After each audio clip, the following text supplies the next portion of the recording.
ګرانو کتونکو سلامونه کوم. الب خان شیرپوه یم، کیمرمین ناصر یاسر خان دی. دې وخت کې زه چې دا مخامخ دا سړک ښکاري، دا مین سړک دی.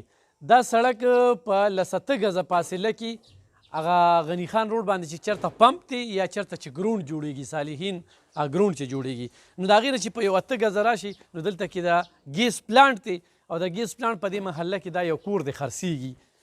مطلب مې دو چې ته ته مې لوکیشن وښودو چې د مین غني خان روډ نه په لسته ګزه فاصله کې او د ګیس پلانټ او بیا چې راشي نو دلته دا کور خرڅېږي. دا کور چې کوم دی دا موږ تاسو ته لاندې چت ښایو. لاندې چت چې نه دلته کې ته ګاډۍ ودرولی شي. دا وګورئ جي، دې کې چې کوم دی دا بیټک دی، ښه دا پکې بیټک دی، دا وګورئ جي، او خپل باتروم دی ورسره، بیټک سره خپل باتروم دی.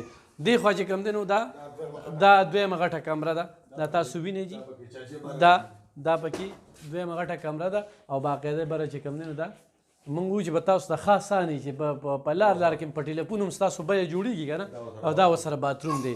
صحیح ده. دلته کې چې لاړ شئ نو دا ورسره بله کمره ده، دا ورته ښیم، دا وګورئ جي، دا بله کمره ده، دا سره د المارو که نه، الماری به توړئ سره د المارو سره یې ښایې، دا پټ لګېدلي، دا وګورئ جي، دا ښه دا وګوره، دا کوم دی نقشهونه که ښه. نو زو به لږ بره به ځو، ښه بره راته ښیو په دې دغه باندې دا لاندې چې کوم دی پکې خپله اوسېږه، بره په کرۍ ورکه. نو کرۍ ته چې ورکې نو هغې ته هم لږ درته ښایو، لږ به خیر دی موږ به لږ تیز ځو داسې چې تاسو د غني خبره چې کوم دی نو هماغه سیسټم کې کور جوړ دی. دا پکې یوه کمره ده، دا وګوره جي، دا یوه کمره ده، دلته کې وګوره. دا چې کوم دی نو دویمه کمره ده، دا وګوره جي، دلته کې خپل خپل باترومونه هرې کمرې سره چې کوم دی نو خپل باترومونه دي. ها یو پی ایس لپاره په دې پوړو کې ګوره جي، په دې پوړو کې دا د یو پی ایسو سیسټم دی او دا ورسره دریم چت دریم چت ته خېجو، ښه دریم چت ته وګوره جي، ښکلې په دې باندې چې کوم دی نو دا ټي وي ور لګېدلي د 4 مرلو نه دی وایي چې 10.5 مرلې جوړ شوی دی. دا وګوره جي، دا مونږه بل چت ته راوختو. په دې بل چت دریم کور هم ښه جوړېږي، ښه ښکلې دی دی کې. دا وګوره جي، ښه په 4 مرلو کې چې کوم دی مشره تا خو ډېر غټ کار کړی دی. هرې ځایي د دې ځای جي؟ نه زه خو ځایي خو زه د ثوابه یم، ښه خو د آفتاب خان دي په وجه باندې بس شیرپوه خان دی خوښ په دې ورته ویلډن او دغه دی نوم دې څه دی؟ علي بادر. علي بادر. ښه علي بادر صاحب، دا 3 چته دی، خو لکه موږ به 2 چته ووایو.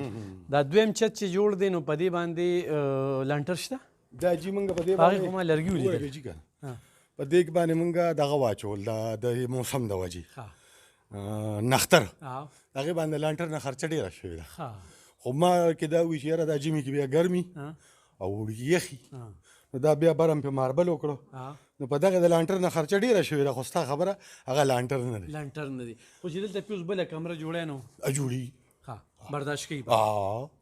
بل مطلب دې ته اوس هغه حال ته کمرې به جوړې شي که نه، نو دا انګړ هم راتلی شي. 5 کمرې خو دا الریډي دي که نه، نو چې اوس دې ته لکه دا بیا غولې شي او 2 کمرې ورته دغه طرف ته راواچوي، نو 2 کمرې شوي او په هغې باندې بیا بره چت مطلب بیا پرده وکړه. دې قیمت څه لګولې؟ زه یم په ټلیفون باندې خلکه تنګوي نو چې ورته ډایرکټ ووایو خو چالېږي نه شي. زما ډایرکټ خو ګوره دواړو خبرو ته زه تیار یم. سره د دې 4 مرلو زما سټل قیمت 50 لګوي. خو یو سړی و چې زه ګیلکار راولم او پیټنګ دله جدا حساب وم، آبادي دله جدا حساب وم، هغې ته مو ته تیار یم. او دې ځای کې مرله په څو ده؟ دې ځای کې مرله په 3 لاک.